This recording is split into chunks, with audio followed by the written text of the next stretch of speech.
What if you could instantly make your chord progression sound more musical, jazzy, and professional using just one pattern? In this lesson, you'll learn how to combine walking bass lines and chords using the most powerful progression in music, the 2-5-1 cadence. If you haven't seen part 1 yet, walking bass lines made easy, pause here and check that out first. It'll make this way easier. Links is in the description. The 2-5-1 cadence is everywhere. Jazz, rock, pop, film music, you name it. It's the fastest way to clearly establish a key and sound like you know exactly what you're doing.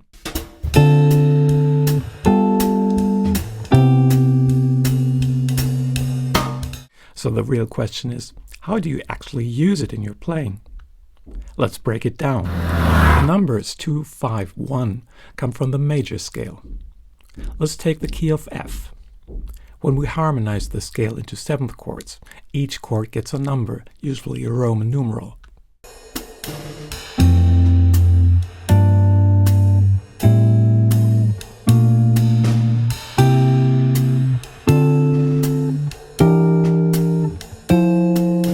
Now here's the pattern you need to remember.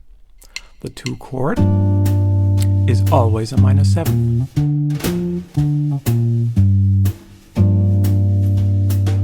The 5 chord is always a dominant 7. The 1 chord is always a major 7th. That's it. If you remember nothing else, remember this: minor, dominant, major. This works in every major key. Let's turn this into actual music. Because the 2-5-1 progression is so universal, we can easily superimpose extensions over the underlying chords and greatly expand our sonic palette. But before we go there, let's start simple. Root position chords only.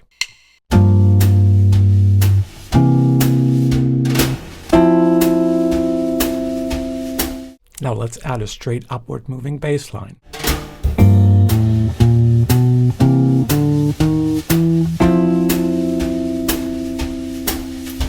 That worked so nicely, let's try descending. Here are the root position voicings we're going to use.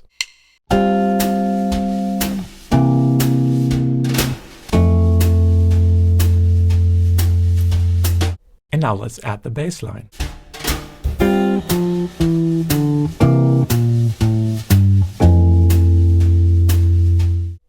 Instead of thinking of chords as blocks, think of them as arpeggios, individual notes.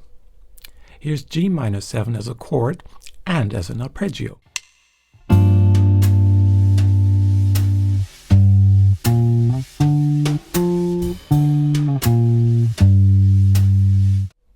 Every note inside a chord can become the foundation of a new chord to further expand the tonality, meaning we can add tensions that are not part of the original underlying voicing.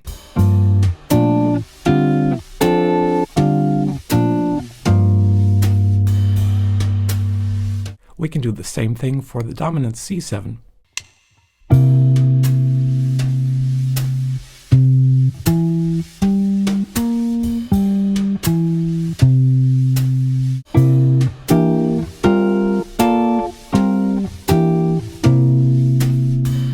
Let's apply this to the tonic F major.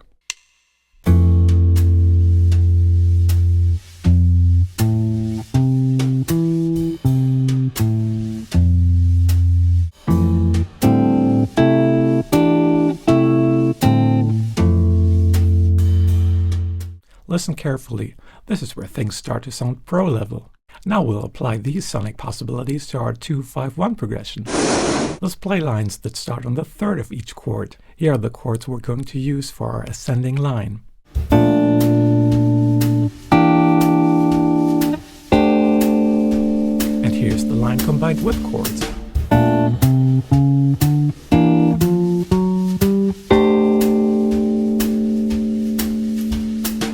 We're going to use different voicings featuring the 3rd and the bass for the descending version. I'm using just the 1st inversion F major triad for the tonic. Now the descending line with chords.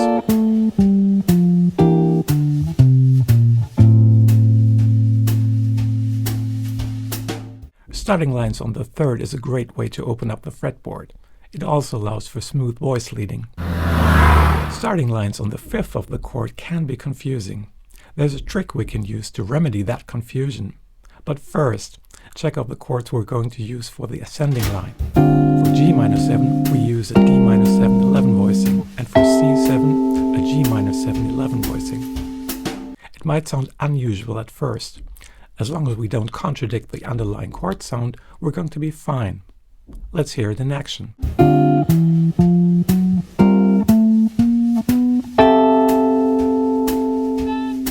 Here are the chords for the descending version.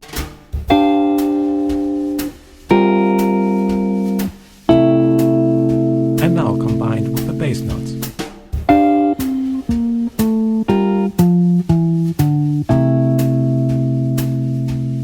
Here's the trick I was telling you about earlier. Before experimenting with inversions, play the progression in root position. This locks the sound into your ear and you can recall it when you start the line, say from the 7th. Your brain already knows what it's aiming for. Now let's check out the chords for our line starting on the 7th.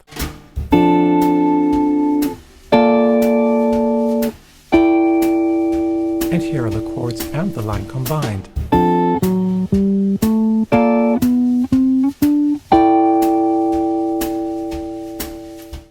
Finally, let's look at the chords for the descending version.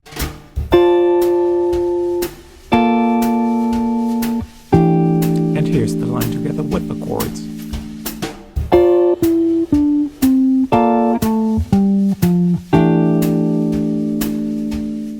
Now let's bring everything together. Here are a couple of 2-5-1s that make use of the entire fretboard with more rhythmic variety. The last two iterations are more active, using multiple chords per bar.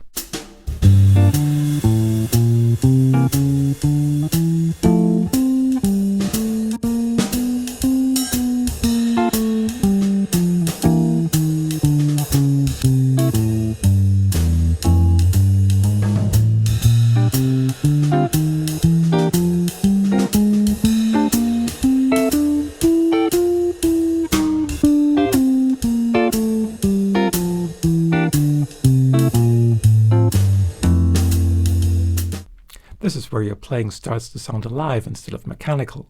There's a really great way to make 2-5-1 progressions sound seriously hip and modern by using outside harmony. Stay tuned for a lesson on that in the next video. Until then, happy practicing!